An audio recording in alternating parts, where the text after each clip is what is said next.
Muhammad's followers tell the world that he destroyed all the pagan Arabian beliefs and traditions and brought them the new religion of Islam. How accurate and true are these claims?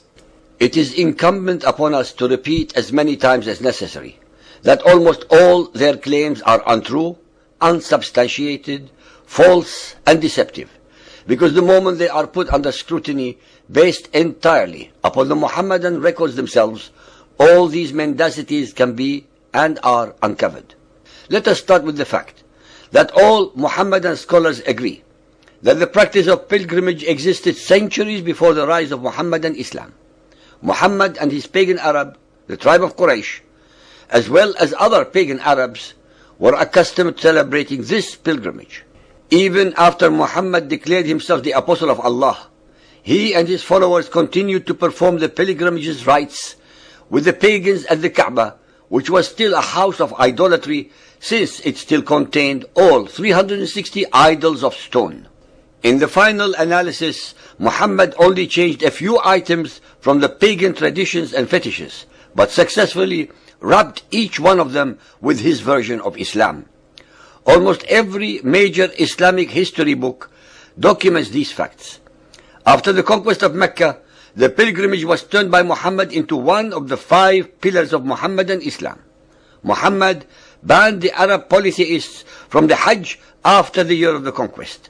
They were given 4 months either to embrace his cult of Islam or be slaughtered. Thus it will always be with peaceful Muhammadan Islam.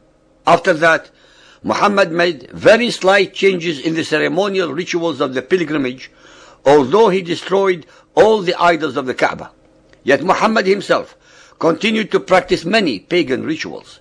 He did not abolish them nor reject them. This created some consternation among some of his followers who expected him to completely uproot these idolatrous rudiments. Muhammadan Muslims continued and continue to date to practice many of the pre-Islamic pagan rituals, such as running between the 2 hills of Safa and Marwa or kissing the black stone. In the first case, Arab polytheists were accustomed to running between the 2 hills to glorify the idols that were erected, whom they called Isaf and Na'ila. When Muhammad destroyed the idols, his followers were ashamed to continue this practice and asked Muhammad about it. Soon, he claimed that a Quranic verse was revealed to him in which this practice was reordained. Hadith Bukhari 2.195, for instance, remarks, one of the companions said to Anas bin Malik, "Did you used to hate running between the Safa and Marwa?" He said, "Yes, because it was part of the pre-Islamic rituals until Allah gave Muhammad this verse and proclaimed that it was also one of Allah's ceremonial rites." We also read in Sahih Muslim 3.411, adherents of the Prophet, when they were still in the pre-Islamic period, used to come up to visit 2 idols, Isaf and Na'ila. Then they would go and run between Safa and Marwa. Then they would have their hair cut.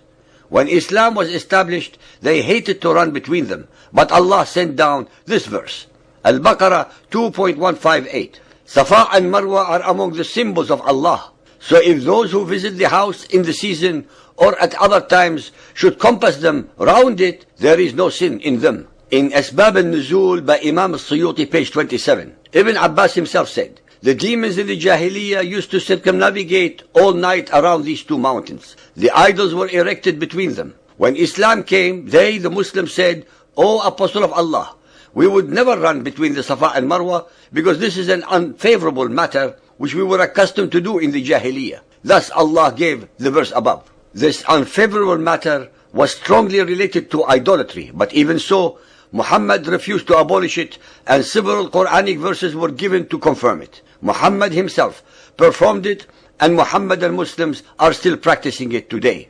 Fiqh Sunnah 5.85 attempts to explain the historical background for the sa'i, the running between Safa and Marwa. Ibn Abbas said, Prophet Ibrahim brought Hajar, his wife, and her son Ismail, whom she was still nursing as a baby, and left them at the site of the house of Allah under a tree above the Zamzam. Mecca at that time was a place where there was neither water nor any dweller. He left a bag of dates and a container of water for them. Hajar drank from her water container and nursed her baby until all the water she had was gone. Her son grew hungrier and hungrier. She could hardly bear to look at him. She went and stood at Safa, the hill nearest to her. She looked down the valley to see if there was someone who could help. She could see no one. So she climbed down Safa and reached the valley. She struggled hard, crossed the valley, and reached Marwa. She stood on Marwa and looked around. Still, she could not see anyone around. She repeated this 7 times. Ibn Abbas added, the Prophet said, it is to commemorate this walk that pilgrims walk between Safa and Marwa. Our listeners should be made aware that the above story was concocted by Muhammad and his followers, since the Bible has no knowledge of Abraham, Ishmael, and Hagar of ever having visited Arabia or Mecca. In fact, the names Allah, Mecca, Kaaba, Zamzam, etc. do not exist anywhere in the Bible. Moreover, why would Allah have a house in Mecca where there was no water and no people?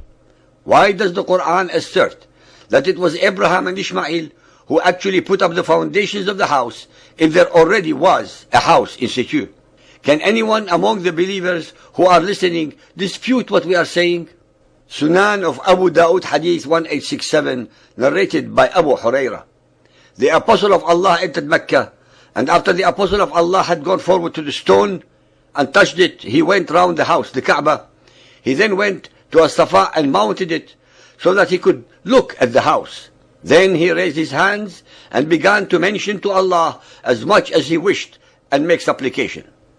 Al-Tirmidhi Hadith 2624, narrated by Aisha.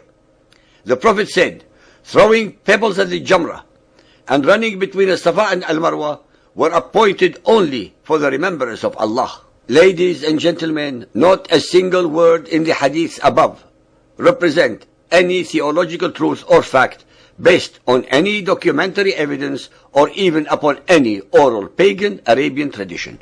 The agenda of Muhammadan scholars had been and continues to be the creation for the Arabs and Muhammad a worthy genealogy, an ancestry and a history connecting the Hebrews, Abraham and Ishmael to themselves. They were and are still willing to go to any length of perversity, mendacity, deception, and any depth of stupidity and illogic to achieve this goal.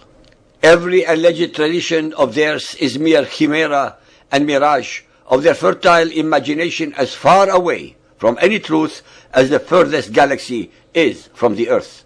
It is a pitiful and a pitiable sight when so-called learned Muhammadan scholars stoop to such levels of intellectual and theological depravity against all facts and all of documented history. To prove my point, let us decipher the above stories item by item.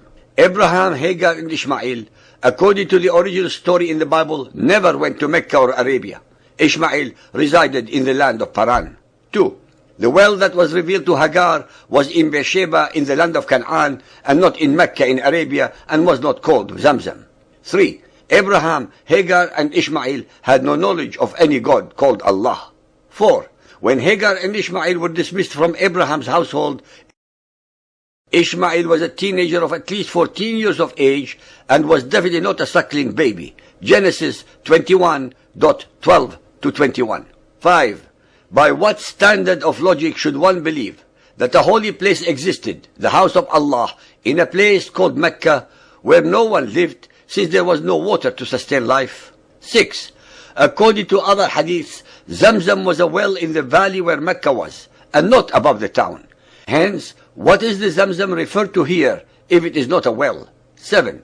All that Muhammad and his followers performed during the Hajj, up to the present time, such as the running between Safa and Marwa, the kissing or touching of the black stone, the ihram, the umrah, etc., etc., were pagan Arabian traditions and fetishes long before Muhammad and his Quran.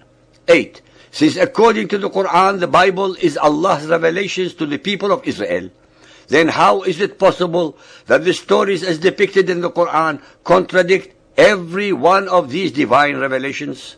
Muhammad had no choice but to incorporate all the pagan Arabian traditions and fetishes into his new cult beliefs. Otherwise, his Quraysh tribe and the other pagan Arabs would not have followed him. That is, he very conveniently Islamized them and gave them a biblical background to make them sanctified and holy.